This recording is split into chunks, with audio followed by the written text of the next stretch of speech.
Bonjour, à partir de l'intervention menée au cours de notre Master 2 au CNAM Paris, nous allons vous partager nos questionnements et notre expérimentation autour de la simulation managériale. Cette intervention a été menée dans un magasin d'ameublement au sein d'un rayon pilote. Le changement de processus de construction des plannings en a été le point de départ. Nous avons été amenés à y questionner le travail d'organisation et plus particulièrement la gestion du temps des vendeurs par les managers et ce afin de comprendre le travail du manager et d'accompagner ce changement d'organisation. Nous allons revenir aujourd'hui plus particulièrement sur la construction de l'outil de simulation et son utilisation, à savoir comment concevoir le dispositif de simulation qui permette une réflexion sur la gestion temporelle d'un manager. Nous nous situons dans le schéma de l'intervention ergonomique en 3 phases, l'analyse, la conception, la formalisation. Au sein de la phase de conception, la simulation permet de construire des situations de travail à venir en confrontant les prescriptions des futures situations aux logiques d'action des opérateurs. Dans cette intervention, la simulation se situe au niveau managérial et aura comme sujet l'organisation temporelle du rayon. Elle comporte 2 enjeux. Transformer la contrainte du changement de processus en ressources pour les vendeurs et pour le manager. Mettre en débat le projet afin d'en éclaircir les impacts sur le rayon. Si nous nous reportons aux 3 phases de l'intervention ergonomique, nous nous situons entre l'analyse du projet, l'analyse de l'activité et le jeu de la simulation impactant les prescriptions et les logiques d'action en place. L'objet de notre communication est de partager la démarche de conception de cette simulation, de son support et des règles de jeu associées. Nous allons remonter le fil de l'intervention, des résultats des simulations pour revenir ensuite sur le chemin de conception, le support de l'animation vers l'analyse du projet. La simulation a permis par des itérations successives, d'une part la mise en débat de certaines logiques d'action du manager et d'autre part la modification des règles du nouveau processus de planification. Suivons le chemin et remontons au support de simulation.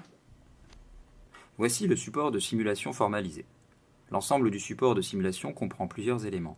Un support en dur qui représente le chiffre d'affaires prévisionnel corrélé à l'affluence client dans le magasin. Une colonne représente une semaine et sa couleur le niveau du chiffre d'affaires. Une réglette des zones de planification qui va délimiter les 5 prochaines semaines à planifier.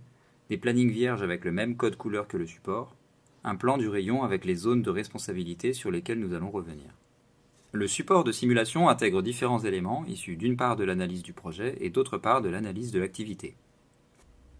Lors de l'analyse du projet, nous avons donc construit les données liées au nouveau process et à son fonctionnement nominal. Par exemple, l'obligation légale de présenter les plannings 5 semaines à l'avance, ou encore la nécessité pour le nouveau process de définir des constantes qui décrivent l'effectif minimum à attribuer à l'ouverture et à la fermeture du magasin.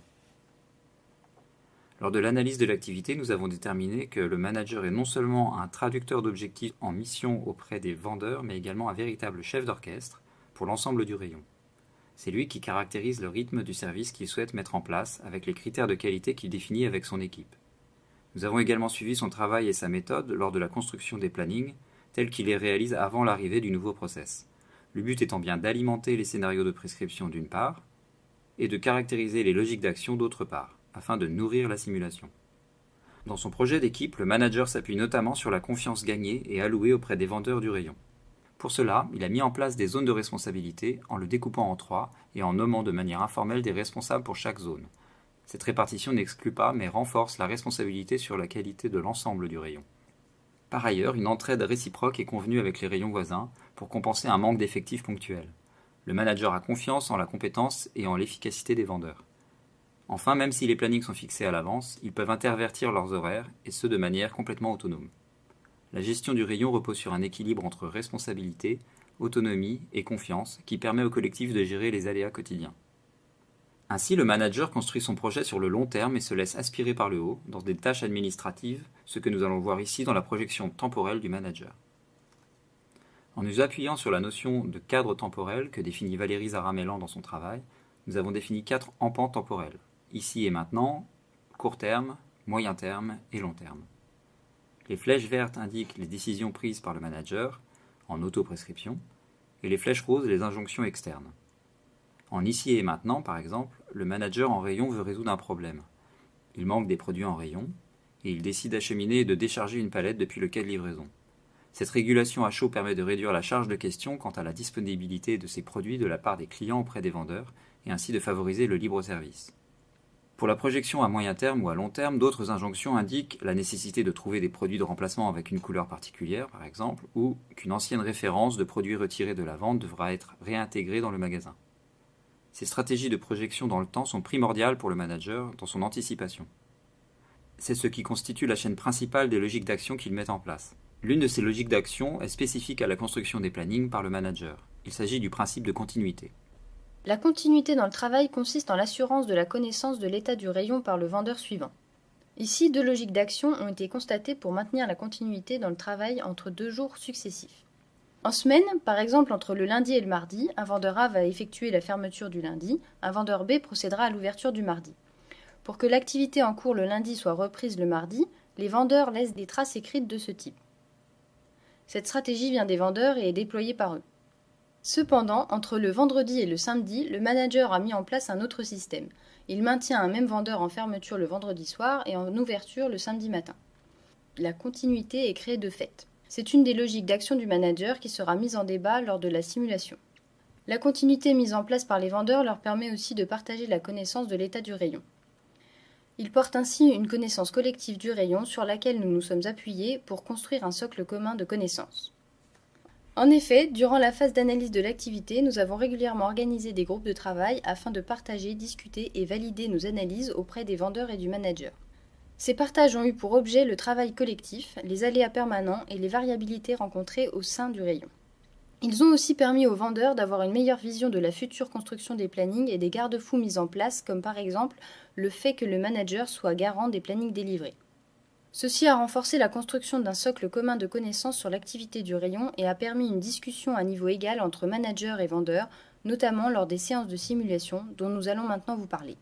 Le groupe de travail était constitué d'une grande partie des vendeurs et du manager du rayon. Nous avons présenté le support et les règles de jeu. 2 groupes sont formés. Chacun des groupes travaille sur la réalisation d'une semaine de planning en expérimentant les logiques de construction du manager. Le manager co-anime la simulation et passe aussi dans les groupes. Ces 2 groupes vont chacun faire une proposition, elles seront mises en commun et débattues et donneront finalement une méta-proposition menant à une exploration des possibles. Exploration des possibles qui a permis de corriger les règles du nouveau process et d'ajuster les logiques d'action du manager. Il en a résulté des décisions impactant directement le processus de planification, comme la remise en cause des constantes en favorisant un effectif plus important en fermeture de magasin, le questionnement de la continuité aboutissant à la modification de la logique de planification du manager, l'intégration des zones de responsabilité dans la conception des plannings, c'est-à-dire qu'au minimum un responsable de chacune des 3 zones soit présent. Suite aux propositions évoquées lors de la simulation croisée, des tests grandeur nature sont prévus. La mise en débat a bien eu lieu grâce à la forte participation des vendeurs au groupe de travail qui a favorisé une visée développementale. Ce que le dispositif de simulation nous semble avoir apporté de plus, c'est lever les craintes sur le nouveau process, mettre en débat le travail réel en favorisant l'échange sur la base d'un socle commun, ébaucher un espace de discussion en introduisant la discussion sur le travail réel dans une réunion de service, et plus globalement, le changement des représentations, l'affirmation du collectif, l'apprentissage mutuel. Outiller la simulation, c'est bien se nourrir du travail réel pour le mettre en débat, afin de confronter les représentations. La participation est une condition sine qua non pour confronter les représentations, et non seulement pour se donner bonne conscience, se rassurer de n'avoir oublié personne. Pascal Pic, le paléo-anthropologue, rappelle que dans un enjeu d'adaptation, l'évolution darwinienne n'est pas seulement la sélection de la meilleure solution face à un problème. Il faut d'abord en passer par l'exploration des possibles, sans jugement a priori. Une véritable diversification est nécessaire avant la sélection, en ayant en tête que toute différence est une potentialité pour l'innovation.